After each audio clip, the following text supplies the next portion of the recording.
I had my own story, just of my own life, my own upbringing, my own background, and divorced parents and all that type of thing, growing up in inner city of Los Angeles, struggling, all of that. I was a teenage parent when I was young. My son was born like a month after my 16th birthday. Probably like all people, there's a time when there is no money, and then there's money, and then there's no money again. It's kind of how life works out. But I remember there was a time early on there was no money. And I think because of that, I really wanted to be very successful. I didn't know how to be successful. I didn't know what to do. I didn't know how to do it. So I continued learning on my own, did tons of trainings, attended tons of seminars, spent thousands and thousands and thousands of dollars in self-help, on books and seminars. I mean, you name it, I did it because I wanted to change my life. And it did work, over time. It was just like building a muscle. You have to keep working it. I was on a huge upswing. Business was going great, life was great. I remember I was 25 years old at the time, and I was making over $250,000 a year. And I remember I did what any normal 25-year-old kid would do. I bought cars and big screen TVs and, went to Vegas probably way too many times, more than I had to. But that was my life at the time.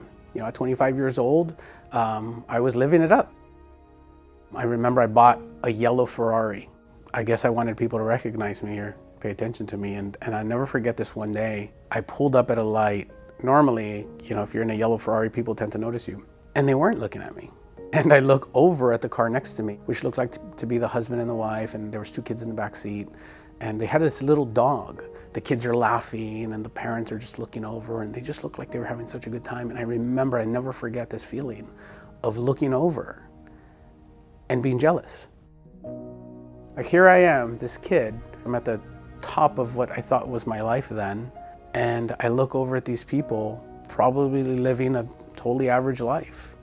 And I was very jealous of that because that was missing. My life was nothing like that. It was definitely not average.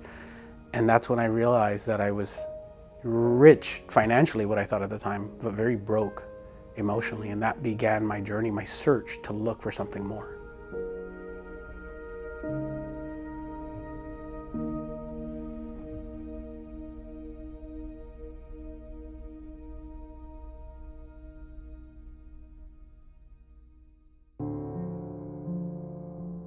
Like many other human beings, what prompts the question is often pain. The existential crisis of why am I here? Why is the situation the way it is? Growing up in a tumultuous, difficult situation caused me to wonder what I could do about it. Why am I feeling stuck at my job? Why am I feeling like a rat in a wheel cage or something like that, doing the same thing, getting the same results? How do I get out of that set of conditions and preconceptions so that I can get a different set of results? It starts by asking that question. There's no doubt that some of us grew up in environments that are very different, but all of us have the ability to take responsibility. And even if you've had a quote-unquote rough life, a lot of challenges, a lot of blocks on your path, you can meet that challenge. There's billboards everywhere. Have you been in a car accident? It's not your fault. Call us today and we'll sue the pants off of them. Like, no one wants to take responsibility for anything that they do, for their behavior, for their driving, for anything. When you look at the masses, the average person makes tons of excuses in their life. But the primary person that they make excuses to is not to others, it's to themselves. Well, I have a reason why I'm this way.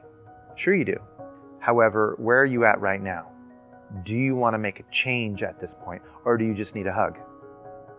So many people will accept part of it. They'll say yes, but. And then as soon as they say the but, it denies what you just said yes to and presents what you really believe your excuse. The reason it's so hard for you, that's your excuse.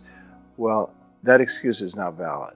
You may think it's valid, but there's plenty of other people that have had equally as bad an upbringing as you've had. In fact, a lot worse. So I could sit down with any one of you, look at your excuse, and find a way to present an option. Our perception of the world is massively distorted because our perception is only based on our own experiences, our own personal views, our own beliefs, and it's based on what we were taught and what we learned.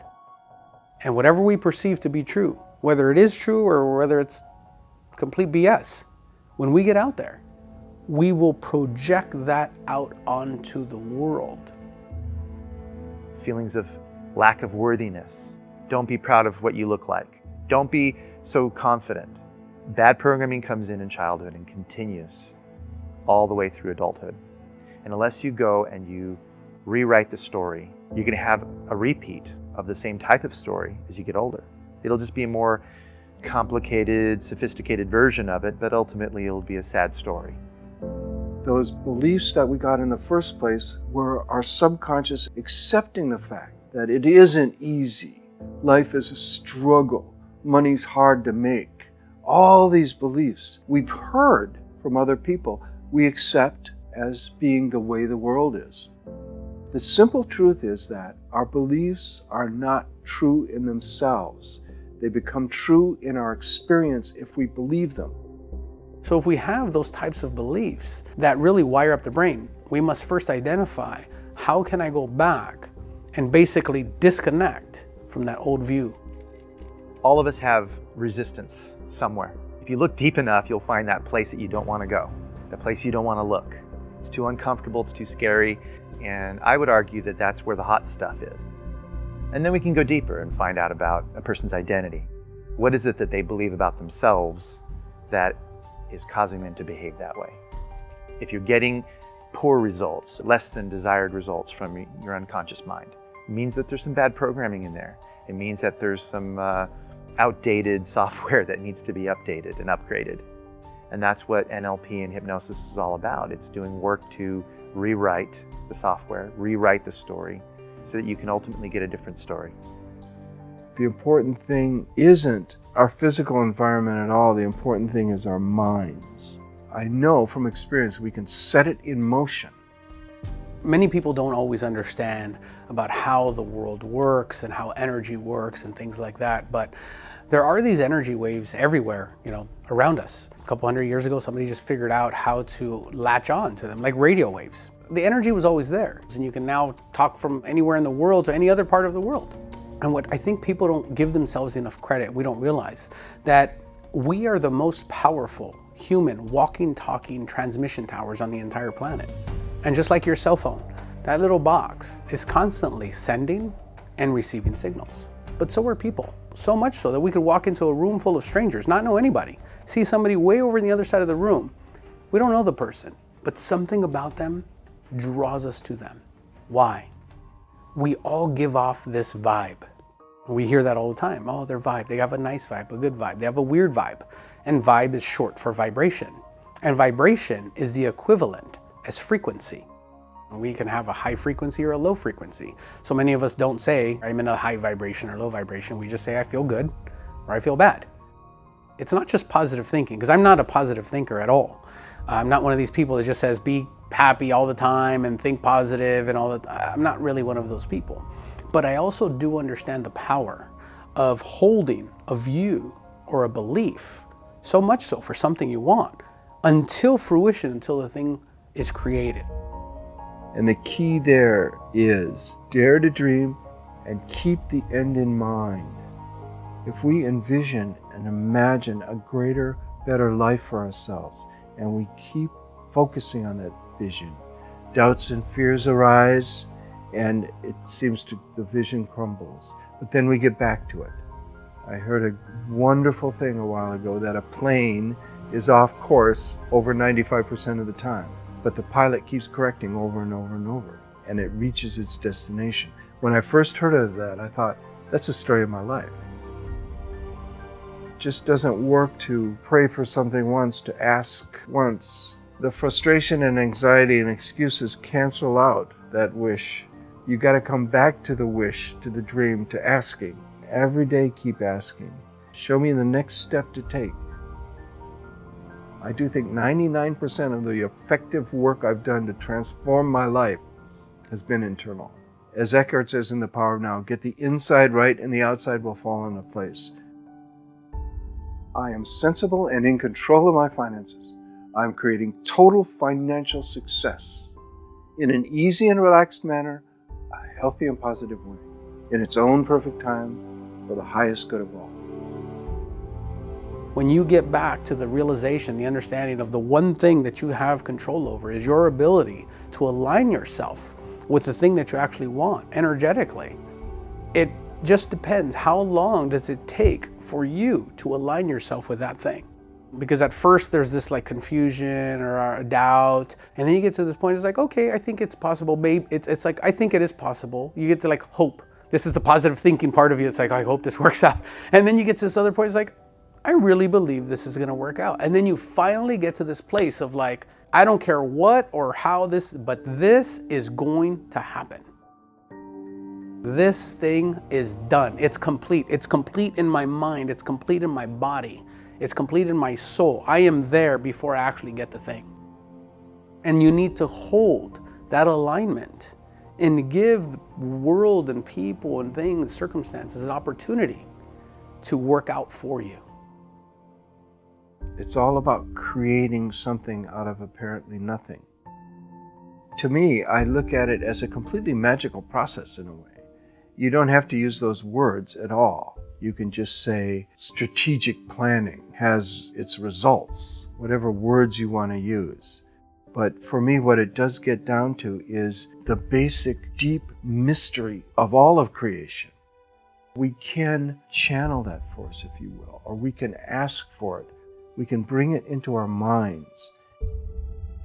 There was a famous occultist from the Victorian era in England, and his name was Aleister Crowley, and he said, magic is the art, the science of causing change to happen in accordance with one's will. By visualizing that future moment, putting in a set of instructions, and then when I let go, turn my attention away from it, my unconscious mind will be drawn towards experiencing it. Effortlessly, easily. It will seem like the right thing to do. It will seem as though I'm compelled to do that. It'll be automatically arising from the way I've made sense of that reality moving forward. There are a lot of different ways to do this. Is it really magic? Depends on how you define magic, doesn't it? My name is Dean Radin. I'm the Chief Scientist at the Institute of Noetic Sciences.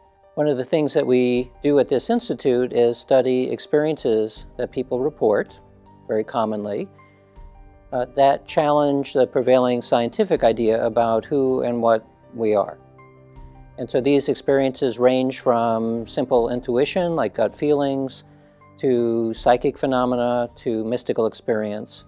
We're interested then in when somebody has a transformative experience of this type, and there's a pretty large range of them, and we also gain some sense that the experiences that they have are real and not just an illusion, then how do we begin to understand them?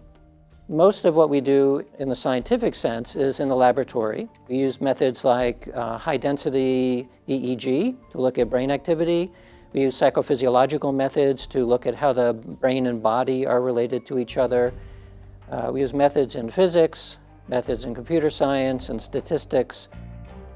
So the magic I'm talking about, first of all, is not Harry Potter, and it's not Harry Houdini. Those are both fictional magic. I'm talking about the real stuff. So real magic consists of three categories. The first category we can call divination. So it's the idea that your mind can perceive through space and time. From a materialistic point of view, we don't know how that can happen very easily. From an idealistic point of view, it has to happen. It is the way things are. The second category I call force of will, which from a scientific perspective, we might use terms like mind-matter interaction or psychokinetic effects. And that's the notion that your intention, your will can manifest. It makes things happen. The third category is theurgy. In practice, it's about evoking spirits in ceremonial magic where you try to get spirits to do things on your behalf. So the reason I got interested in magic is because for most of my career, I've been studying parapsychological phenomena, telepathy and clairvoyance and so on. And after studying the esoteric literature, even just for a little bit, I realized that what we have been studying in the laboratory is exactly what people have called traditional magic. Divination is clairvoyance and precognition. Force of will is psychokinetic effects. Theurgy are phenomena like near-death experiences and mediumship. So because I was surprised at having spent almost 40 years studying these phenomena and not realizing that that is what traditional magic is about, I decided to write this book to express essentially what I discovered, which to other people might seem, well, of course that is the way it is. How did you not even know that? Part of it is because I went through the academic tradition, where we assume that a certain view of the world, and in that view of the world, ideas of traditional magic are laughable. It cannot be the case. My background and interest in spirituality and science really is a lifelong passion, because I started as a young child being very aware of the fact that there is this deeper level of consciousness connecting all of us. I wanted to find out more about that and get into the science of it.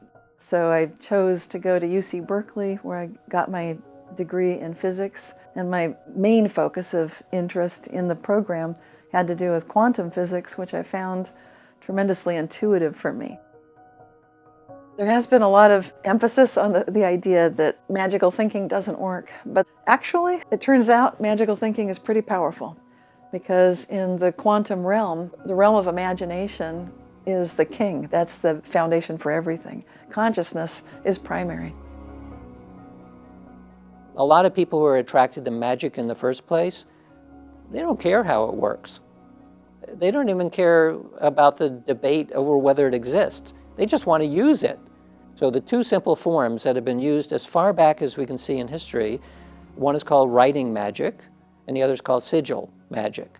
So these are very elementary practices, but both of them have persisted throughout history, probably because they do something.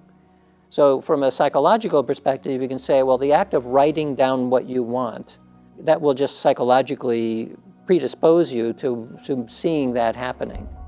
But the question is whether it actually does cause the world to be different.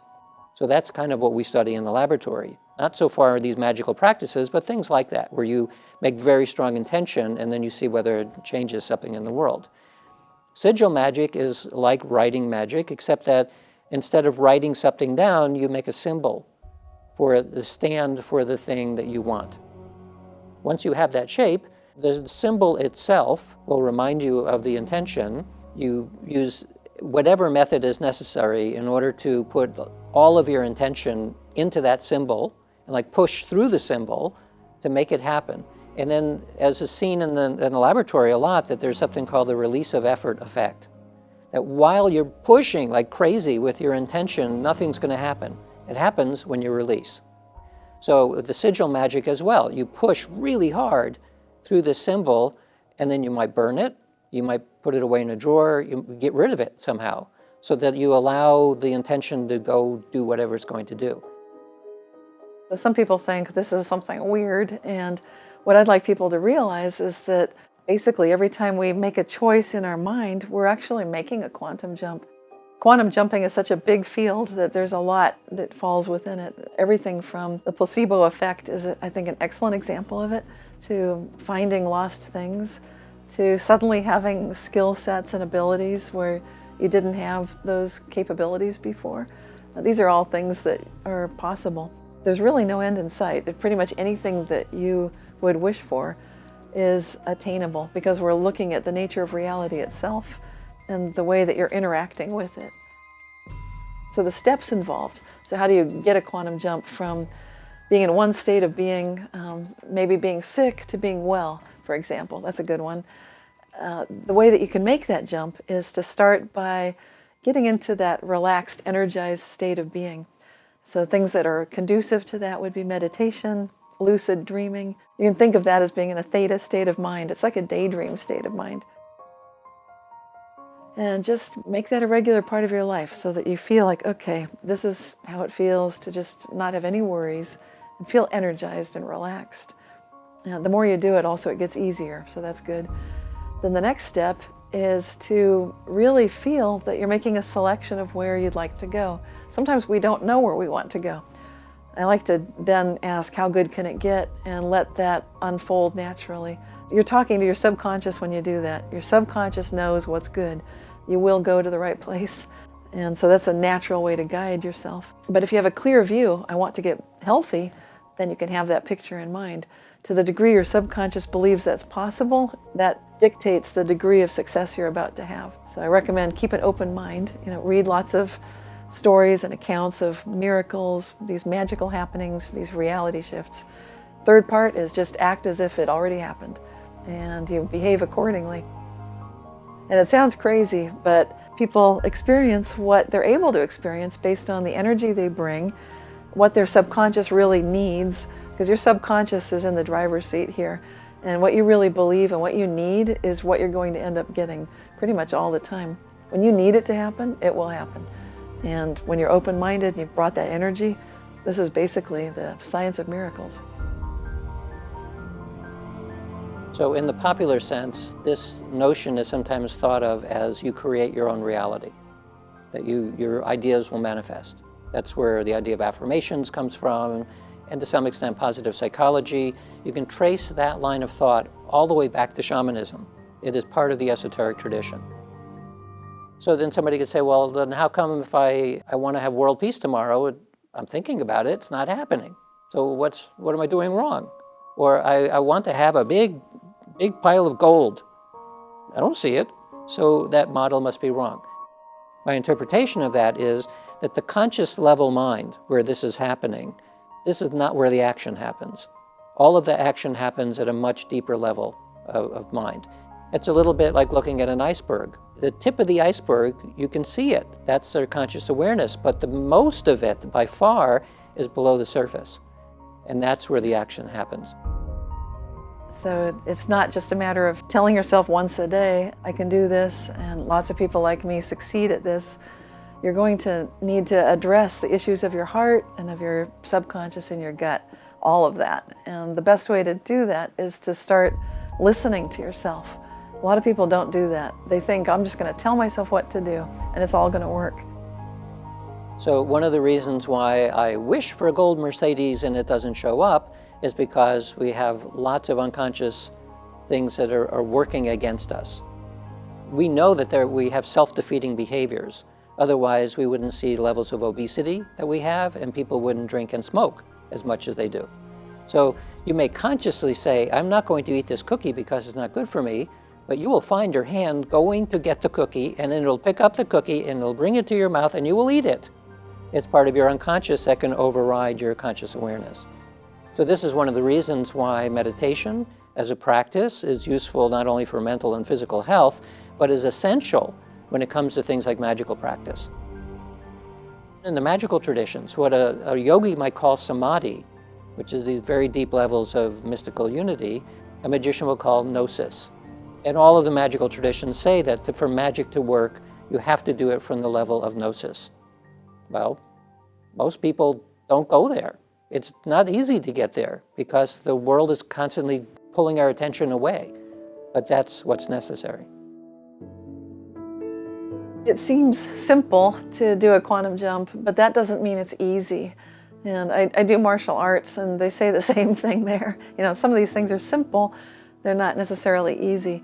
And with quantum jumping, there's so much involved, starting with this whole notion of attaining a relaxed, energized state. And often when people are suffering, when there's true misery, when they're actually engaged with survival issues and real difficult challenges, then it might be very difficult to get to that place of feeling relaxed and energized. And then the next step of envisioning something positive can be equally challenging if your entire history has been based on nothing good really happening. If you don't know what love is, for example, it's hard to picture what that feels like. If you don't know unconditional support and compassion, it's hard to imagine it. There can be all kinds of challenges along the way. It's still doable, but that needs to be a discipline of working in that direction. A lot of people who do affirmations will just try to harangue their consciousness to death. If you waste time saying, I'm a millionaire, I'm a millionaire, I'm a millionaire, I'm a millionaire, I'm a millionaire, but then you're not sending your resumes out, you're not coming up with a product or a service or talking to entrepreneurs and figuring out what you can do to be a millionaire. What are you doing wasting time trying to convince yourself of something you don't really believe? I don't want to work. I just want it to come to me. Yeah, we probably all want that. We all want just $1 million to come to us. Thinking doesn't make things so. You still have to take action in the world, and you've got to get results. You got to prove that it's true for you. I don't work with my clients and just do a bunch of magical actions with them and expect that their whole world changes in that moment. We are going to shift some things at a feeling level. We're going to go in and we're going to change how you feel about it so that you take action, so that you start to acquire the things that you do want. You feel motivated to do it and you take action on it. I want to do that action now. Expand your comfort zone. Start with what you have. The older I get, the clearer I see it. And I think there's just two essential things. The first is dare to imagine doing what you love. And then the other essential thing is just deal with the doubts and fears that will inevitably arise when you dare to dream. The more expansive the dream, the bigger the doubts and fears. You can deal with those. The only real failure is quitting. Just don't quit. Within every adversity is an equal or greater benefit. You turn your thinking around. When you got a major problem happening, shift your thinking by just asking yourself, what opportunities are in this? There is a part of us that needs to allow for that magic to happen. We have to know that there is this force, there is this thing, whether it's God, whether it's the universe, whatever you believe, in some way, at some level, your life is trying to communicate with you. You can be walking through the living room at your house, the kids or your partner, somebody's watching a movie or a commercial, something, just in passing. And there's this slight little phrase, a little thing that the person on the other side of the movie said. You didn't pay attention to anything else, but in those 3 seconds, 5 seconds, you heard something they said. And every one of those things is intuition. It's planting a seed in the garden of the mind. It's our job to be able to quiet the noise, because intuition comes like a whisper, and it's so quiet and so light and so soft. Many people miss it because of all of the noise that they've created in their life. So the main thing I recommend is people start by meditating. If you go on a walk and you're in nature, that's a perfect time to just pay attention to your breathing as you're walking. It's all about getting back to an observer state of being, where you notice that you're not the problems in your life, you're not the role that you play, you're not the thoughts that you think, you're the observer of that. So you're the one who is making the choice in all these things, and you have a lot more choice than you thought you did. I pick up expectations and fears and doubts and misgivings about things that have happened, and if I let that clog up my entire cognitive system, then pretty soon all of my decisions are being based on my fears, my doubts. So meditation helps me clear out those beliefs that get in the way. It's just like clogging things up, just like you need to vacuum your house and clean your refrigerator, and you need to clean your mind. What is meditation? Can we simplify it? Can the normal person, the average person, do it without leaving their home, without leaving their job? What does it take to meditate? How do we do it? What happens when the mind settles down and the body settles down and our sense of self disappears? I teach a lot of essentials for meditation, but the 3 ingredients we all have: gentle attention, a willingness to sit down and do it, and then something to pay attention to. And you come back again and again and again and again to the focus of your meditation, whether it's your breath or a mantra, whether it's a candle flame or an emotion. And no matter how many times you go off topic, you come back again, again, again. So a lot of people say, I can't meditate. And I say, why? And they say, I don't have enough time. I say, well, how much time do you stand in line for a cup of coffee? How much time do you spend on social media, on the web? And I said, take 10 minutes of that and turn it back to yourself. And asking that question, who am I? Who am I really? Who is it that's living through me, that's looking through my eyes? Consciousness is so obvious that for many people, they don't even know what you're talking about. Most academics, and this is now true everywhere in the world, are taught according to principles that have developed within Western science. That scientific worldview is based on a philosophical set of assumptions known as materialism. So materialism, in a nutshell, means that everything is made out of matter and energy, including mind, including consciousness, including everything we know about subjectivity. That's the prevailing view. So if you're challenging that view, you have the same problem that you would in any domain where you start challenging the status quo. The status quo doesn't like to be challenged, so it will push hard against anything that challenges it and attempt to squash it. This is the problem of materialism. Materialism doesn't know what to do with consciousness, so it sort of sets it aside. We'll worry about that later. Or it comes up with the idea that somehow the brain is complex enough that it gives rise to experience, even though nobody has any idea how that could possibly be.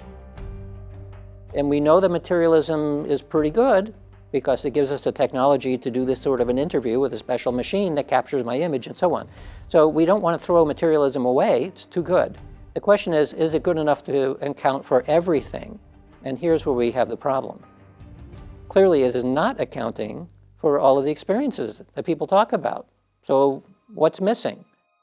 When you look at the esoteric traditions, you immediately bump up against what might be thought of as proto-science. So alchemy, astrology, and herbalism. Alchemy was the forerunner of chemistry, astrology is the forerunner of astronomy to some extent, and herbalism is the forerunner of pharmaceuticals. What's interesting is that historically, that all three of those proto-sciences also had a fourth element in it, the element of consciousness. So the practitioner of alchemy or the practitioner of astrology or herbalism knew that their intention was a very important component of what they were doing. This is true in each case. And yet science has stripped that out. You don't consider when you take a pill that your intention is important, except maybe as a placebo. But certainly when you're preparing something like metals or in chemistry, people don't think about that. But that was part of the original idea. And so I think what we're happening now is that science is slowly beginning to mature to the point where it sees that the intention and consciousness of the scientist is as important an ingredient as it was in alchemy and astrology and so on. So I looked in detail at the esoteric traditions, all the way back from shamanism to Pythagoras, Eastern traditions, all the way up to the present time. And you find that there's a similar thread of thought. And basically they're saying that a better model of reality is idealism, that everything is made out of mind, including matter. That solves at one stroke, if that method is correct, if that assumption is correct. It solves all of the puzzles about psychic phenomena and mysticism and all of that stuff. So now consciousness came here first. And so the challenge, the scientific challenge is how do we get from pure awareness to emerge into space and time and matter and energy? How do we do that? Well, there are lots of people working on that very problem. How do you emerge out of something that seems non-physical into physicality? When we recognize that every single material thing at its core is energy and everything is vibrating, then you can get a feeling for this nature of existence that is not as materially real as we tend to think. And to me, that's what it's really about. The nature of reality itself is consciousness looking at itself.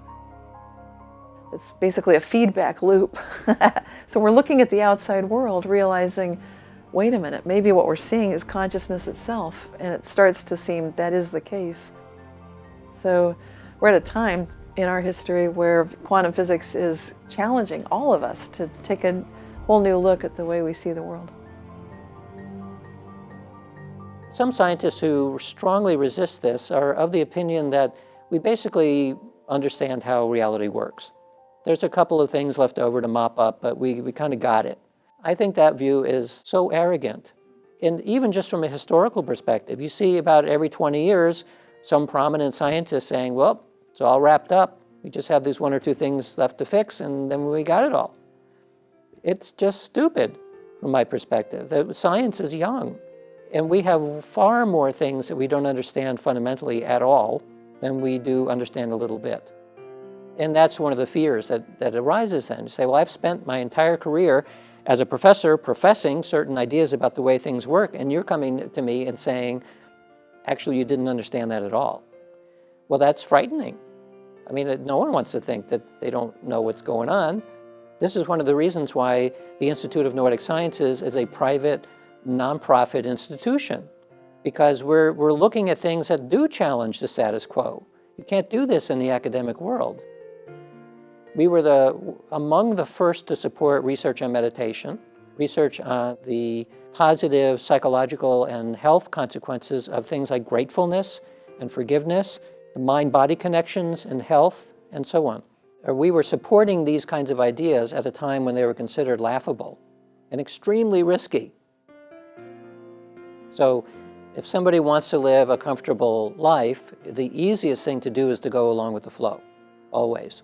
And if someone has a family and they have children to support and all that, it is actually the responsible thing for the sake of the rest of the family to not challenge the status quo. We live in a society that is constantly pushing certain ways to be.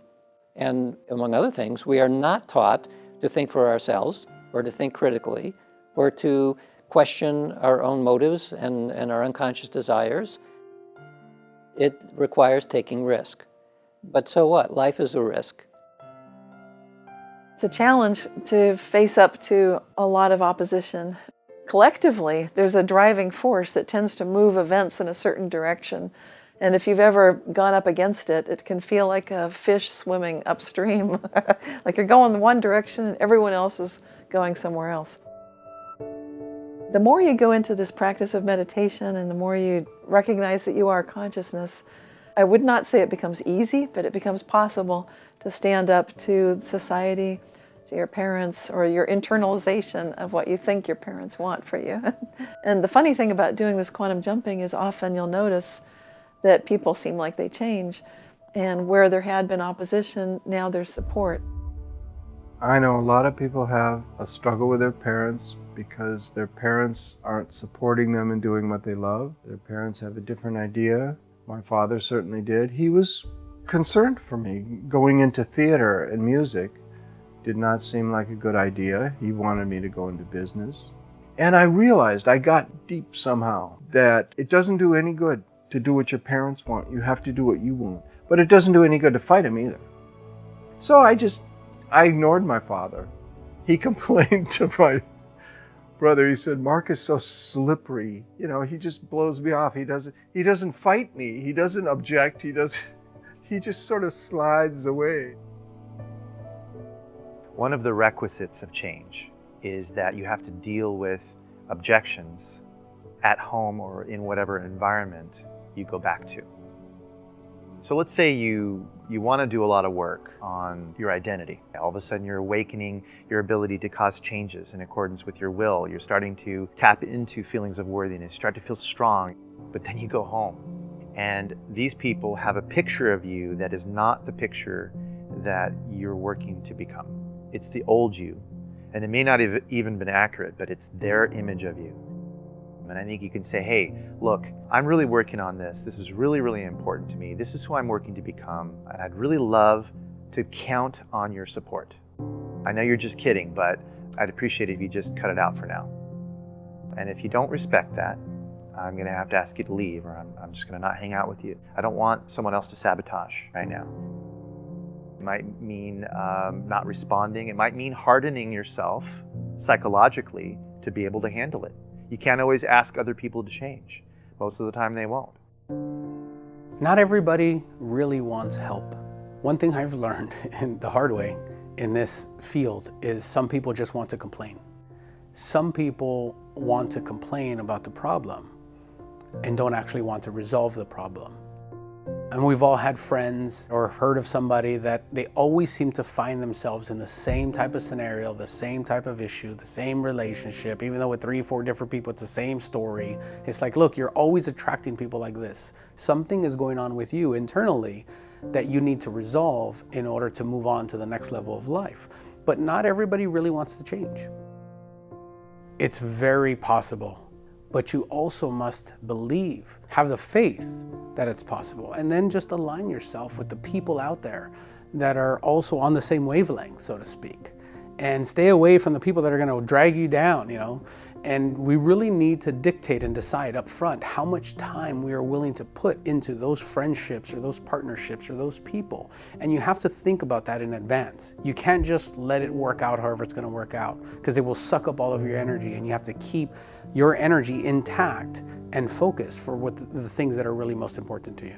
One of the best things you can do is just set a good example, and it's hard to help people unless they ask for help. So I don't recommend pushing your values on someone else unless they ask you, like, what are you doing?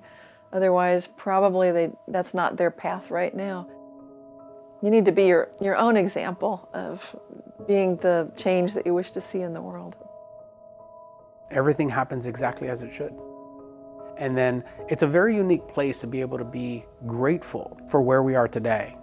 Grateful for what you have, grateful for what we've accomplished, grateful for our experiences, yet at the same time, be able to want or expect or allow more to continue to come in.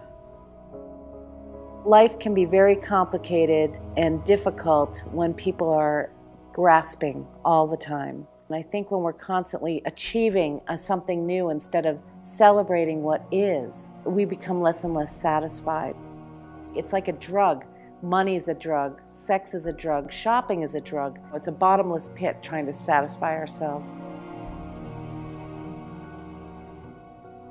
This culture, especially in the United States, this society really has this like succeed, excel. It's a consumer mentality. Do more, buy more, be more, have more, bigger house, bigger car, fill up a garage full of 10,000 rolls of toilet paper and buy as much as you can. And people have garages and storages and more stuff, and they have so much stuff they can't even store the stuff. They had to pay for a place to store the stuff that they can't even store at their own house.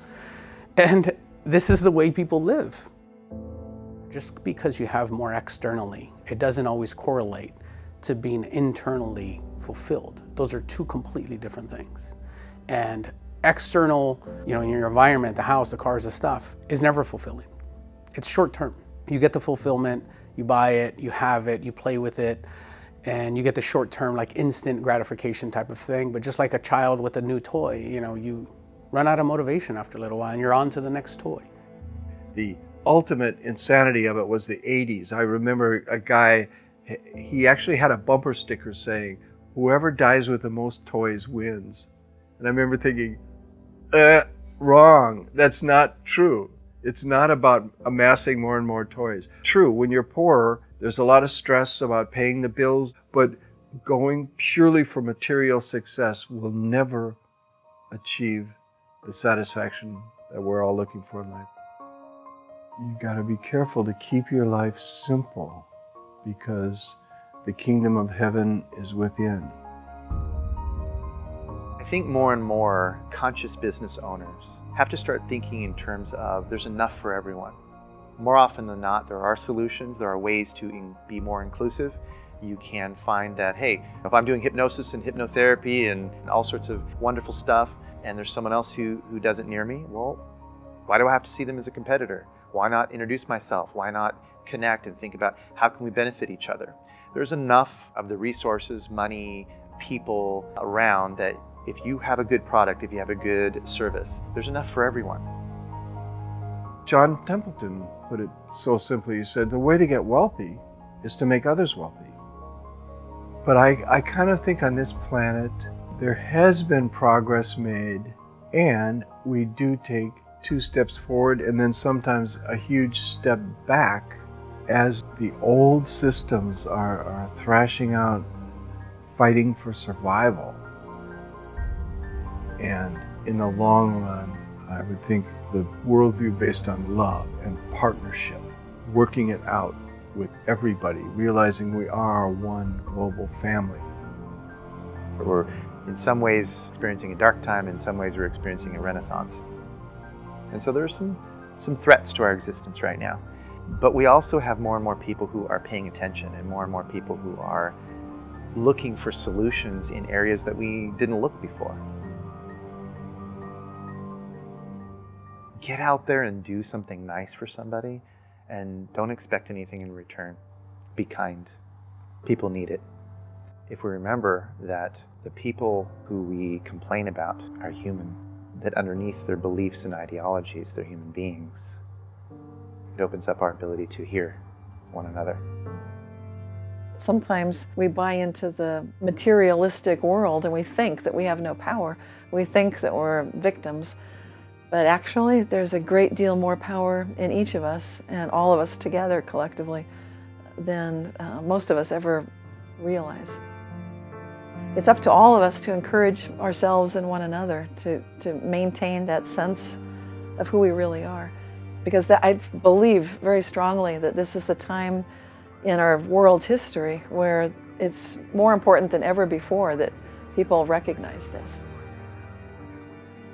I think for those people who don't settle down their nervous system with meditation or who don't have a spiritual or creative practice, their mind is constantly traveling into the past, into the future, and into other people's business.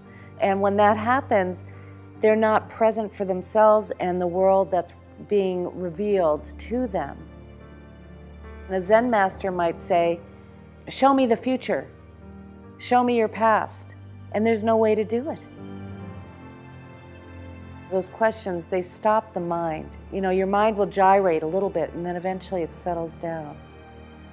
We dive into the source of everything. We started naming some of the qualities of it. It's eternal, it's ever-present, it's intelligent. That's the transcendence, is when we lose track of time and space and we transcend the element of materialism. But we can't just go there because we want to. Will doesn't have much to do with it. You cannot will your mind to stop thinking. You cannot will desires to be made manifest. You cannot will enlightenment. You can't will it. It just happens on its own accord, spontaneously. You have to be present, and here it comes. That's how I navigate life, with faith, patience, and grace. We sometimes get a feeling like there's something else going on here, that there's something much more connected, that in a very real sense, we're sharing the same dream. And so I recognize that I'm in some ways playing a role, but who I really am is so much bigger, so much more mysterious. It's eternal, it's infinite, it's timeless, it's connected to everything. Then there's this collaboration, a symphony of all these different harmonious pieces, each of us playing a part of the overall song, and that this is the so-called music of the spheres, that it's our consciousness that creates all of this. And when we get there, then that is oneness, because everything's back together again, but in such a way that we don't know what we're looking at. And we never actually know. We hope we're getting closer to understanding it, but I sometimes suspect that as humans, we don't have the capacity to actually understand what's going on. And I see this reflected a little bit when you have a mystic who can go into mystical states. They come back with a conviction that, I understand it now, I got it. And say, well, tell me, what is it? And the response is, it's ineffable. I cannot describe it. And the reason is that that language at the everyday level is not capable of describing what's actually going on. Some mystics will say that they come out of the mystical state and then they see the world in a new way, and everything is exactly the way it's supposed to be. I think mystics, philosophers, poets, they express the reality better than maybe you or I, because they allude to it. And that's the same with waking up to that which is looking through your eyes. You can call it anything you want. Some people call it self with a capital S. Some people call it spirit, God, soul, the great spirit, consciousness itself. It's that which animates all of this. It's what's residing at your deepest level. The ancient notion of Indra's net is this necklace with lots of glittering pieces of crystal in it. And so each one is the universe, but all the facets on it are reflecting all of the others. So you have this amazing network of awareness, which is seeing itself reflected again and again and again in an infinite number of ways. So it's sort of simmering at some universal unconscious level, trying to wake up from a dream, and when finally whatever we are understands it, or it understands itself, it wakes up and the dream is over.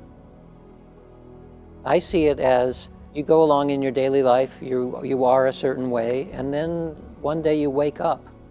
And from that moment, everything before that seems like a dream. And you can wake up multiple times. So in my life, I remember 2 instances where just walking to class in college one day in the morning, I woke up. I mean, it was a very strange experience, a little bit like you're sleeping, now you wake up and you become aware. There was a step function while walking to class one morning that everything before that I felt as though I was sleeping, and that this has happened twice. So I'm imagining that there are many things that can push that kind of experience. The more awake you are and the less dreaming you are, I think the closer to enlightenment you get.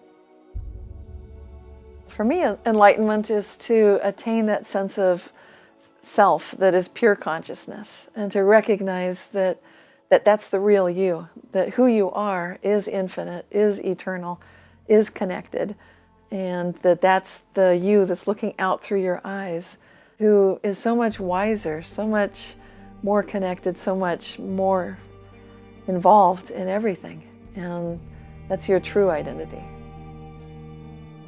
We are the creation of the forces of life, an eternal blend of ecstasy and strife, living as long as the universe stays, which is forever through the galaxy's nights and days. From the Big Bang's beginning to the black hole's destruction is but a day in the life of our cosmic construction. We'll live forever with the stuff of stars, ever changing, ever growing, born into this life, born into that, changing this form for the one that comes next, an eternal part of an eternal creation, a quintessential piece of divine revelation. I am this creation.